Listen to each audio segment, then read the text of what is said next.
Bem, amigos, é uma situação muito comum, né? Ver espíritos em casa, praticamente todo mundo já viu, né? Ou muita gente já viu, ou não tem nenhuma casa que não tem ninguém que possa dizer assim, olha, nessa casa nunca se viu nada. Então isso é uma situação muito rara, pode muito bem ocorrer em muitos lugares. Tá? Então, existem situações diferentes. Tem pessoas que veem, digamos assim, só vultos, né? Viu, digamos assim, uma sombra passar, um borrão. Existem pessoas que veem os espíritos de forma muito definida. Então podem dizer assim, nossa, eu vi no sofá tal pessoa sentada. Vi minha tia, minha avó, minha mãe, meu pai, meu marido, sei lá, um monte de gente. Né? Ou vi uma pessoa desconhecida. Então isso pode sim ocorrer. Algumas pessoas, digamos assim, não veem o espírito, mas sentem o espírito próximo. Tá? Então tem pessoas que têm aquelas sensações muito clássicas, né? Por exemplo, levantou à noite e foi na cozinha tomar água. Então, quando saiu da cozinha, tomou água e estava tudo meio na penumbra, aquele silêncio. E quando foi voltar para o quarto, teve aquela sensação que tinha alguém, ó, indo atrás de você. E aí você sente medo e quer correr, quer se esconder, quer fugir, ou às vezes nem vai na cozinha. Então a gente não precisa ter medo. A questão é você sempre encarar, é você sempre, digamos assim, demonstrar que você não teme. Porque quanto mais você temer, mais você vai ser assombrado. Aqui, fazendo um parêntese no assunto, ocorreu tem um fato contado no livro O Céu e o Inferno. O Céu e o Inferno faz uma análise de diversos tipos de casos de comunicações espirituais. É um livro de Allan Kardec, é da Codificação Espírita. E lá tem um caso de um espírito brincalhão que tentava assombrar um homem e jogava pedras na casa dele, movia objetos e fazia uma série de coisas. Acontecia que o homem não tinha medo nenhum. Nenhum. Ele simplesmente achava aquilo bobo, achava aquilo infantil e não se importava, não dava atenção. E aí esse espírito chamado em comunicação, conversaram com ele e ele disse, olha, e por que você fazia isso? Eu queria me divertir. E você faz ainda não. Ele disse que não. Por que você não faz? Porque ele não se importa.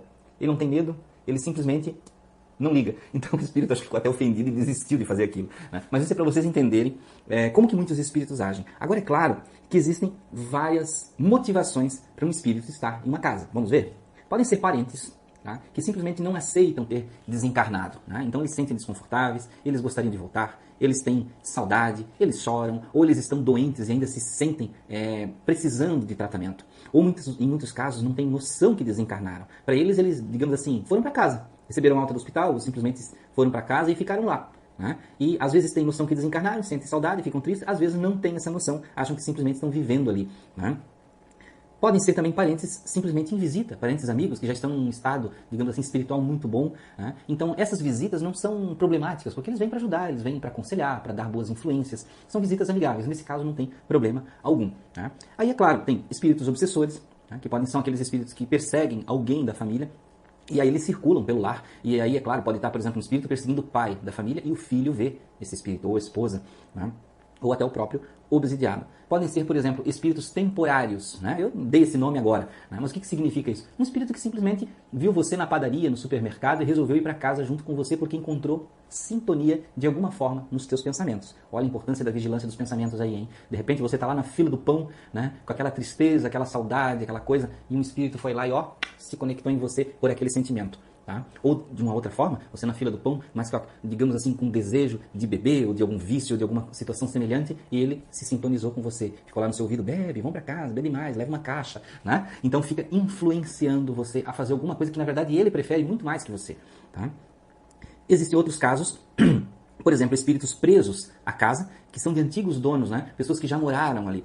E por diversos eventos, pode ser, por exemplo, coisa comum, né, que a gente vê em filmes, aconteceu um crime ali, a pessoa se suicidou naquela casa. Ou casos mais leves, é claro, né? O espírito vivia, mas por ser materialista, ele desencarnou e ele acha que a casa é dele, então ele fica ali morando na casa e ele até atormenta, ele não quer que ninguém fique morando naquela casa porque a casa é dele.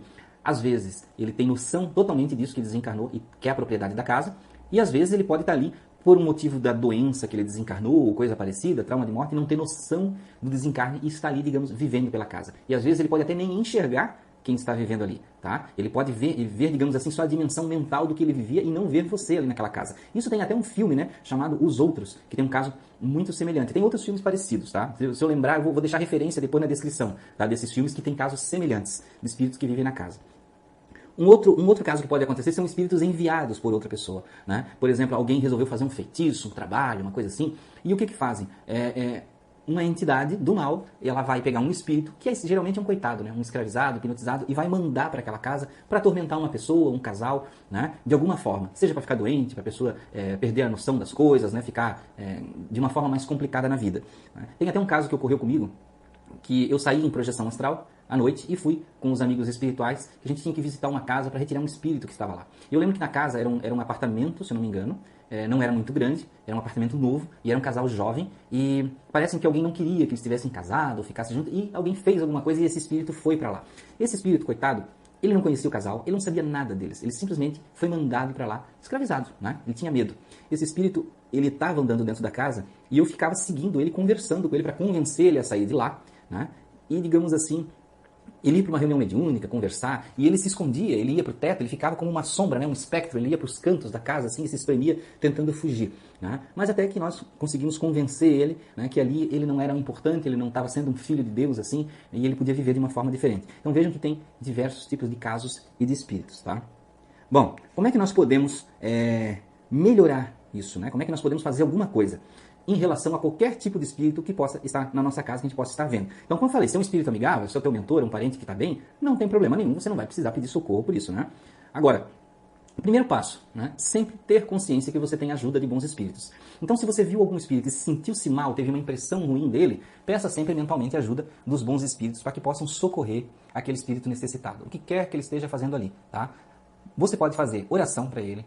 Tá? Tem gente que fala assim, Anderson, mas todo espírita fala, faz oração. Oração, gente, é um remédio prático para uma série de coisas, porque nos leva a um estado de consciência melhor, manda energias para as pessoas que precisam receber. Tá? Então faça oração para aquele espírito, para que ele seja encaminhado, para que ele receba o socorro dos bons espíritos, né? E possa ser bem recebido em um outro lugar, para que ele possa melhorar. Uma coisa que muita gente faz e não é produtivo é tentar expulsar, né? Tentar mandar embora. O que acontece? Muitos espíritos riem disso, né? Aqueles que têm consciência, eles vão rir de você. Eles não estão nem aí, né, para a sua vontade de expulsar. O que vai acontecer? A tua agressividade com a dele vai fazer com que vocês se sintonizem e fiquem mais fortes juntinhos, né? E não é isso que você quer, né? Então, nós temos que tratá-los com amor. Tá? Então, às vezes, nós precisamos ser até enérgicos falando com eles. Né? Você pode dialogar com eles, naturalmente. Explicar, conversar. Né? Você pode tranquilamente dialogar. Então, você pode até ser enérgico. Dizer, olha, meu amigo, você não pode ficar aqui em casa. Mas você tem um lugar que você pode ir, que você pode ser ajudado, você pode receber ajuda espiritual. Né? Mas você não pode expulsar, travar uma discussão com ele. Né? Outra coisa boa você fazer é práticas de evangelho no lar. Então você que vai estipular, você vai fazer uma vez por semana, 2 vezes, 3 vezes, todos os dias, porque o seu caso é muito sério, você precisa de uma forma melhor alcançar equilíbrio, faça o evangelho no lar. Como é que você vai fazer? Pega o evangelho segundo o Espiritismo. Por que eu indico sempre esse em vez da Bíblia, do próprio evangelho? Né? Porque o evangelho segundo o Espiritismo ele tem as passagens escolhidas e tem, digamos, uma explicação. Né? Então é bom para esclarecer todo mundo. Então pega aquela parte, escolhe uma parte qualquer ou abre simplesmente o livro, né? Pega uma parte aleatória, lê aquela parte, mas isso com um dia marcado, horário marcado, senta lá, faz uma oração antes, abre o livro, lê, pode ser sozinho, pode ser com as pessoas da casa, tá? Lê aquele pedaço, né? Se quiser fazer um comentário em seguida pode fazer, se não, faz uma oração encerrando, pede a bênção de Deus para todos no lar e pronto. Sempre de uma forma com equilíbrio, com amor, com boa vontade. Não adianta fazer isso no piloto automático, né? Achando que é só fazer como uma receita de bolo e vai dar certo, tá? Então, evangelho no lar ajuda nessas situações.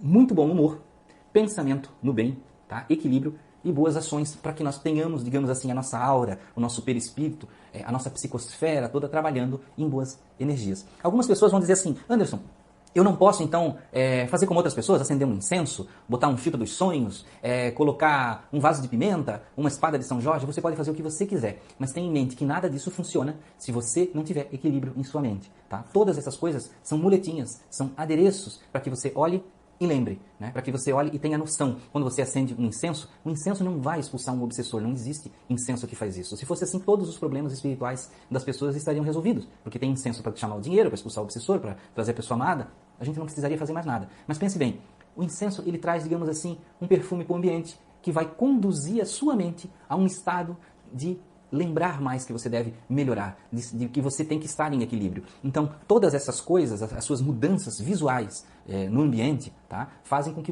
ajudam você a melhorar. Mas é para reprogramar a sua mente, não é o contrário. Tá? Não vai acontecer o contrário. As coisas materiais não vão fazer o trabalho que é seu. Tá? Mas se você quiser fazer todas essas coisas para ter, digamos assim, uma indução mental para que te ajude, faça, porque aí vai ajudar. Tá?